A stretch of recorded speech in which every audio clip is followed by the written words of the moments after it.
Hey mamas. So this is Mama Confession Monday, episode 5 I think now. Gosh. Yeah, episode 5. And I wanted to talk a bit about something that's kind of been weighing on my mind, and I'm trying to figure out if I'm doing the right thing, but when do you encourage and when do you let them fall back and let them stay home, for example? So lately, at least once a week or once every other week, sometimes I'll have my kids wake up and they're emotional and they're sad and they say they're not ready for school today, or they've had a dream of their dad and they're emotional, or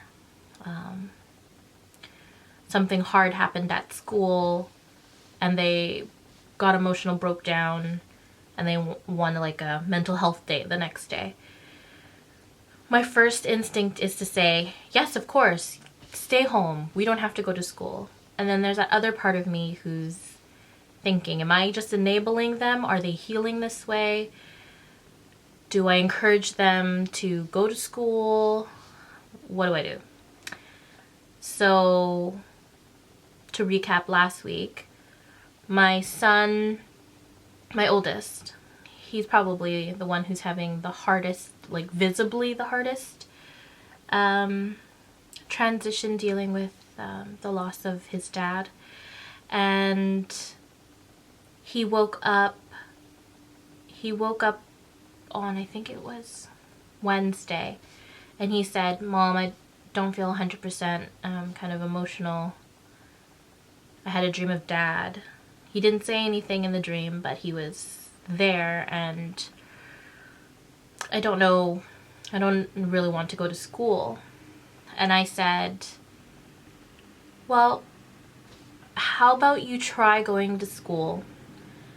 And if you feel like you can't cope and you feel like you're having a hard time, I'm just a phone call away and I'll pick you up, no questions asked. And I felt like that was a good negotiation. I felt like that gave him that incentive to go to school and give it a try. And if he still felt like he can't cope, then I'll pick him up, no questions asked, no problem. And so I pick him up at the end of the day, and when he opened the car door, he looked so defeated. I could see it on his face. He looked so defeated. And I said, "How are you? How was today?"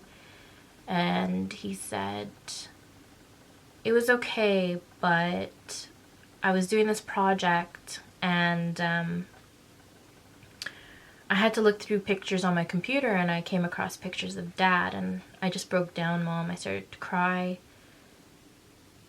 And some girl in my class walked by me and shoved my head down, even though she could see I was crying." And that broke my heart. It broke my heart so bad, because there I was encouraging him to make it through the day and if he needed me to call, and he kind of felt, I think, that he should give it a go, and even though he broke down, that he should make it to the end. And this person shoved his head down when he was at a low point in the day. And I felt like poo under the shoe. I just felt so horrible. So it really made me think, like, am I doing the right thing by encouraging them to go? And sometimes I will say, sure, we won't go to school today. You just relax and have your day. Which is what I did the next day, because I was like, God dang it, I will not force you to go to school if you don't feel 100%, because you went and you got your head shoved down.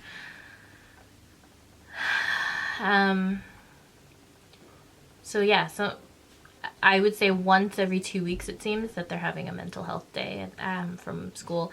And I know the teachers are very supportive and I know they're understanding, but I don't know if I'm doing right by allowing it as frequently as that. If I should just talk to them about, I don't know, saving up a mental health day. I don't know. What is that, like a reward system? Like, you handled 10 days of school in a row. you get a mental health day. I don't know. That seems stupid when I say it like that. But am I enabling? Am I getting them to, I don't know. Am I helping them heal, or am I deterring them? Am I helping them understand that life continues on and we just do the best we can? Or am I forcing something that's not ready yet? I mean, I wouldn't like it if someone forced me to do something and I wasn't ready for it. And yet I'm doing it to my children because I'm hoping that I'm doing the right thing for them, and I'm hoping that I'm helping them through this grieving process the best I can, because I don't want their education to suffer. I don't want their friendship to suffer. I don't want, I don't want them to spiral. My husband Terry, he lost his dad when he was 16, and he would tell me over and over again, he goes, the first year I was fine, or I thought I was fine. I went to school, I played my sports, I hung out with my friends, I did this, I won trophies for my dad, even though I guess for his culture he wasn't supposed to bring those trophies to the cemetery. He was supposed to just for the first year or something like that. He wasn't supposed to do that. Anyways, and he said, yeah, I handled everything okay, or at least I thought I did. And then that first year anniversary popped up, and he realized that he was just going through the motions and that he wasn't okay, and he wasn't talking to anybody about what he was feeling and how he was dealing with it. And he crashed. He made poor choices. School became such a heavy burden for him, and he didn't have teacher support at his school. And he ended up having to take a medical leave for a year. So much so, and that was near his graduating year. So he had to graduate the year after when he went back because he just couldn't deal, and he didn't have those supports in place. And so I always remembered that. And when Terry passed away, I immediately was emailing the school, letting them know what happened and that I wanted supports in place. And I gave them literally, Terry passed August 13th, so it gave them about 2-3 weeks or so to figure out a game plan for Tristan and Emery, because Emery was going to be starting kindergarten, his first year going to school. And they've been doing better than I could have expected. And I'm so, so, so, so grateful that they have supports in place at the school, because they're there for 7 hours a day, 5 days a week. But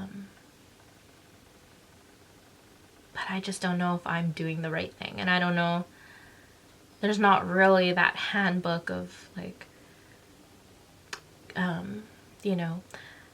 how to make your child well adjusted after a grief, or of a passing of a loved one, or of a parent.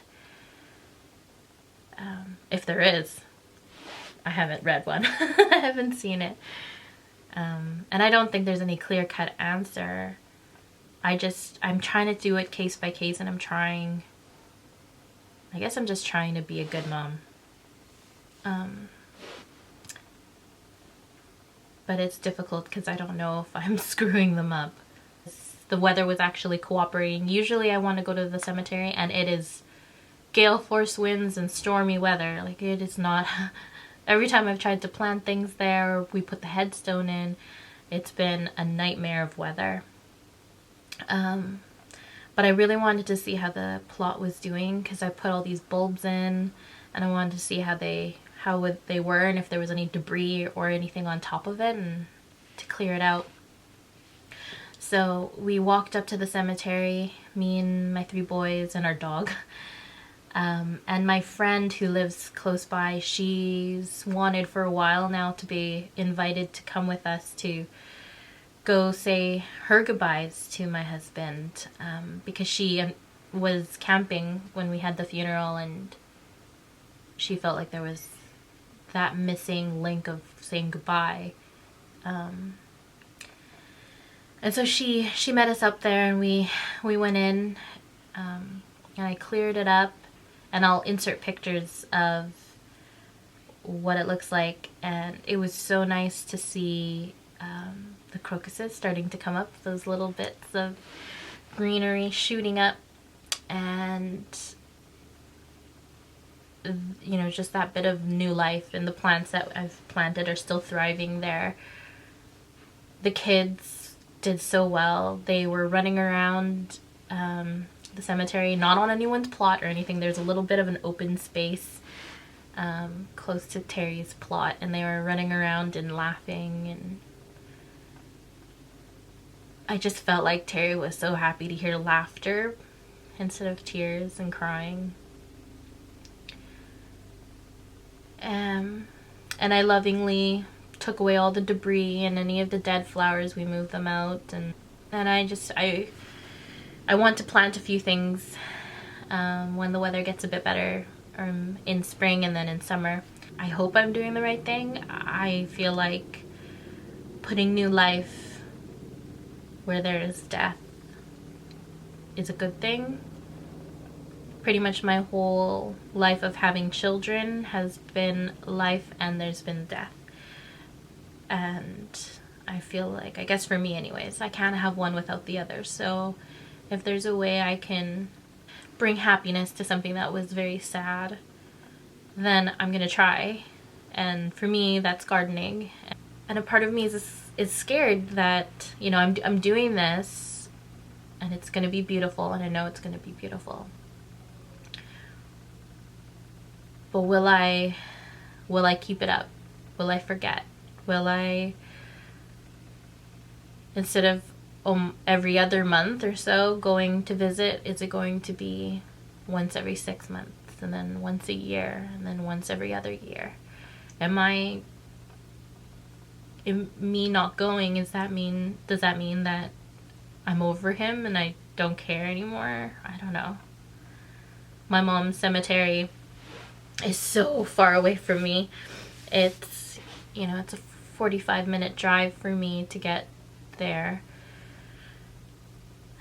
And my grandfather is buried there, and my grandmother is buried there. And they're on opposite sides of the cemetery. But I'm starting to forget exactly where their plots are, because it's hard for me to go out there. It's hard for me to go, you know, take me and my 3 boys to go there. I used to go there for her birthday. And I would go there for her passing, the day she passed. But I haven't even really been doing that in the last few years. I mean, I do small things to honor her, like make her special dishes and eat her special dishes. But I don't know. Does that show that I don't care anymore? That I'm not going to the graves?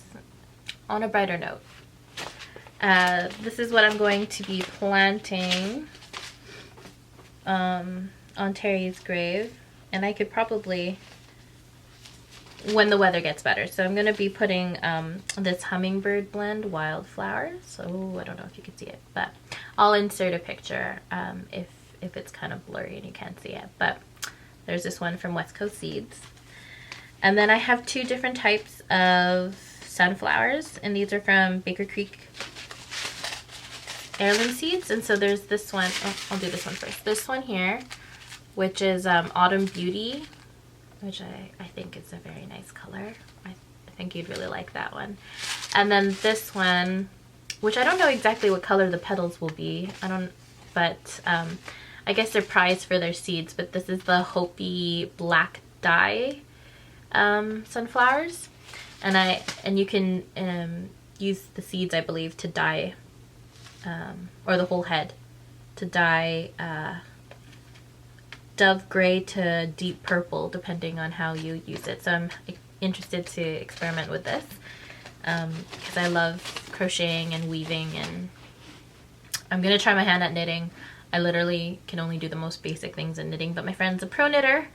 And so we're going to teach each other. So I'm going to teach her how to crochet, and she's going to teach me how to knit.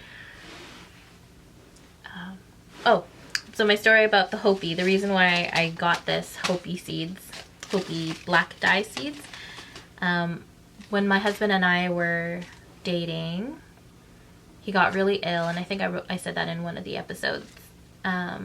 We were just dating, he got really ill, and he was in and out of the hospital quite a bit because they were trying to figure out what medications worked, and then there was side effects, and his numbers would dip and they would increase, and they would dip and they would increase, and he was on this one drug, this one form of medication, where his reaction was not good at all. Like, he took it for I think a day or two, and he started to sweat uncontrollably, like his shirt soaked through, and his hair started to fall out. Like it was almost like he was in chemo. It was horrible. So much so he had to shave his head because it looked so patchy.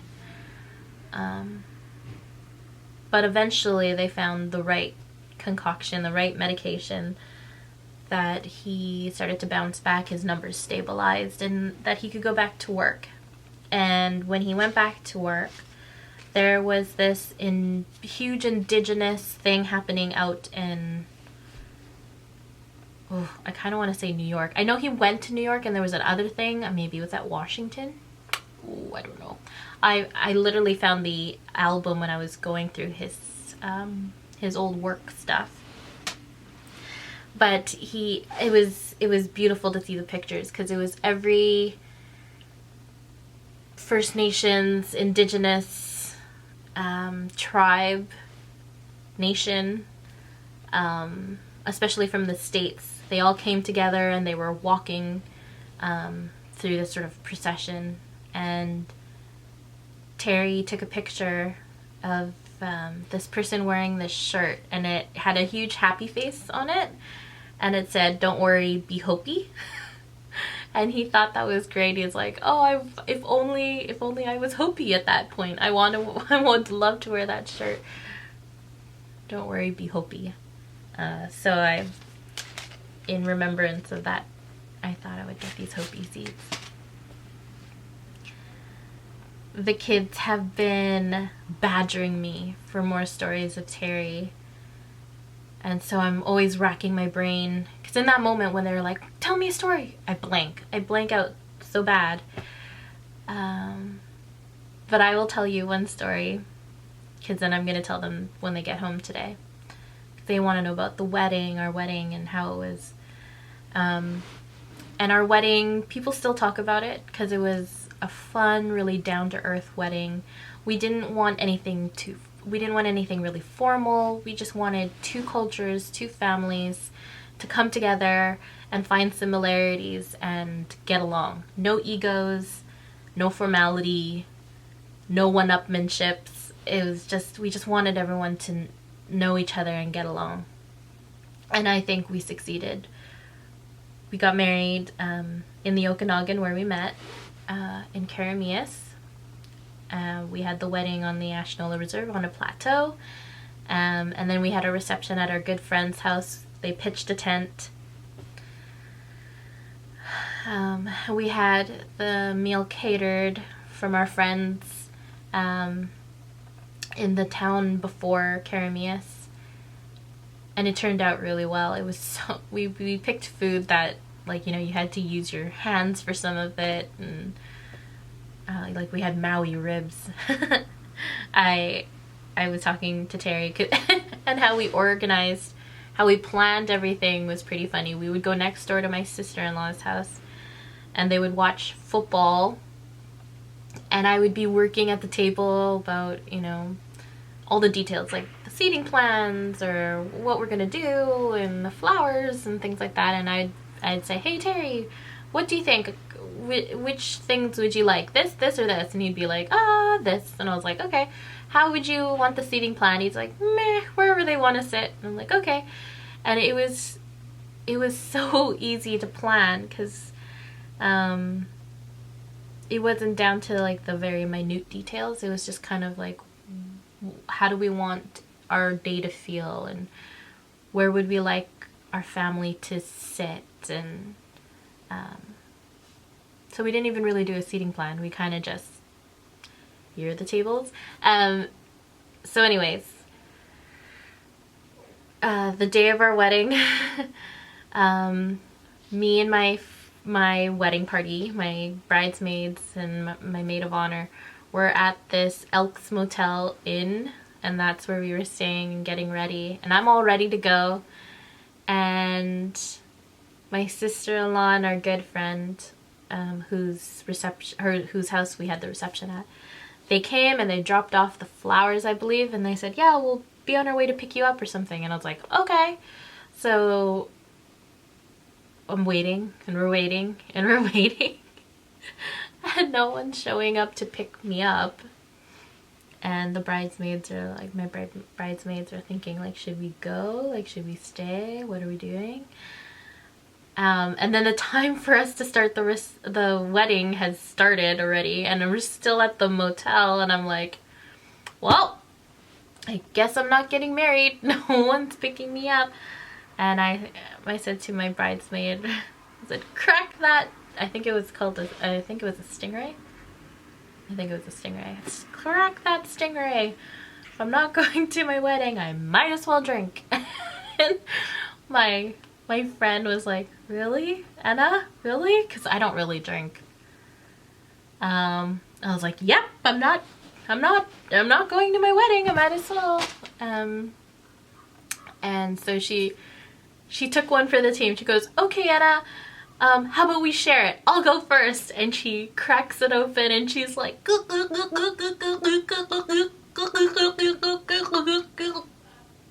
and she looked until it was like barely, like 2/3 were taken away, and she went, here you go.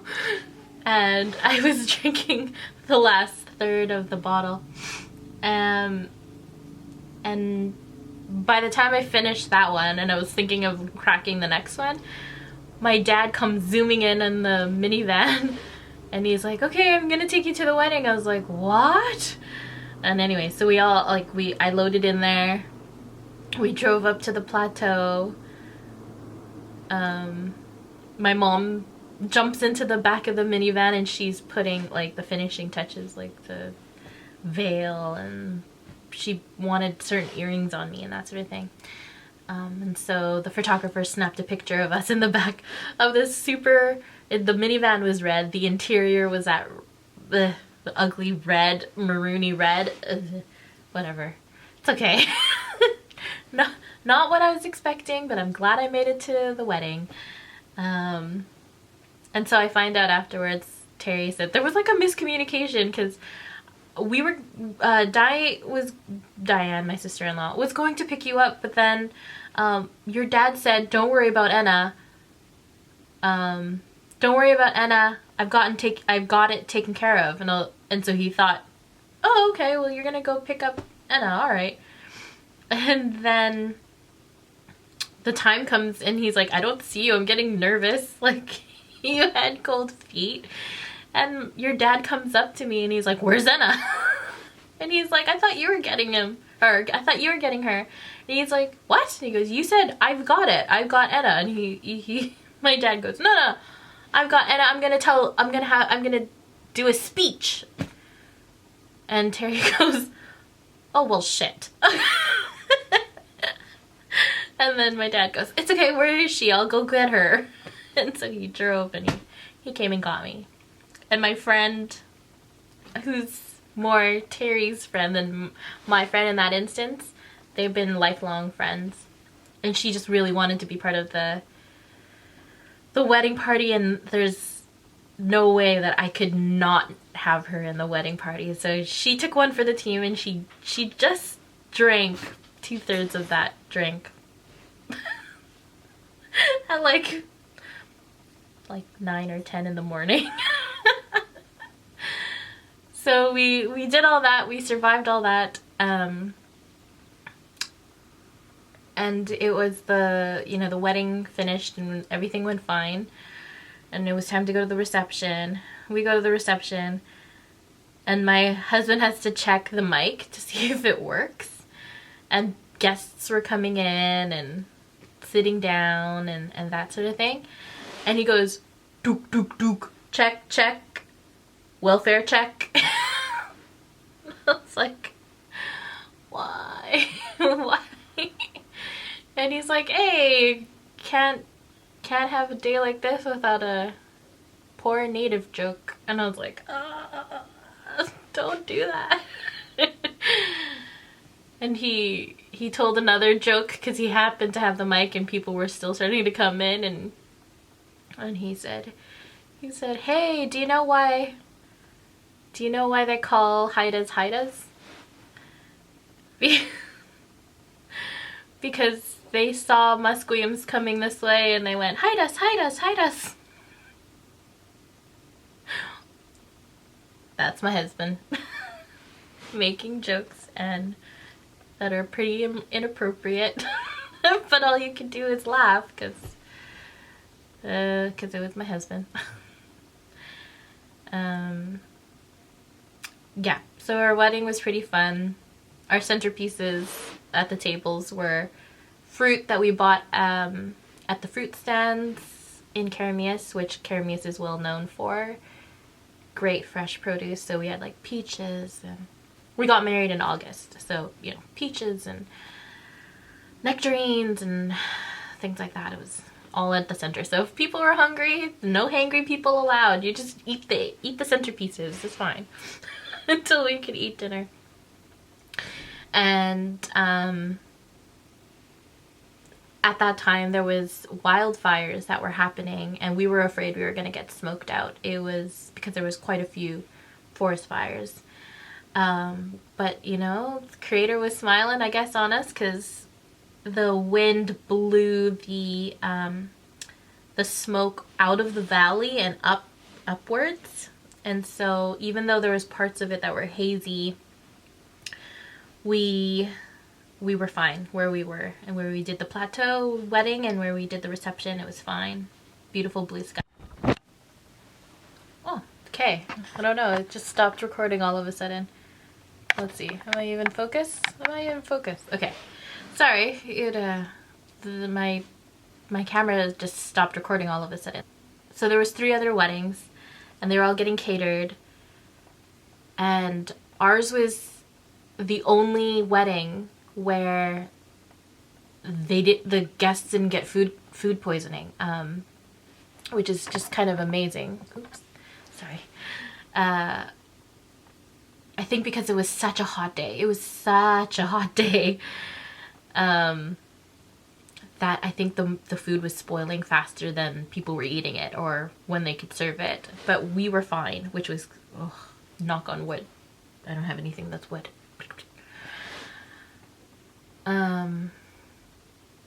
It was actually so hot that when I got there, even though I was late and I was like the last person to arrive, we're standing in the tent where I was supposed to get ready.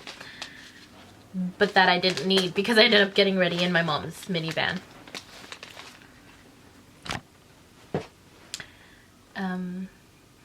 But it was such a good day. Such a good day. People came a few days before and they went to our friend's house where we had the reception, and they have so much land that they came and they just pitched tents, and that was that. Like that's where they stayed.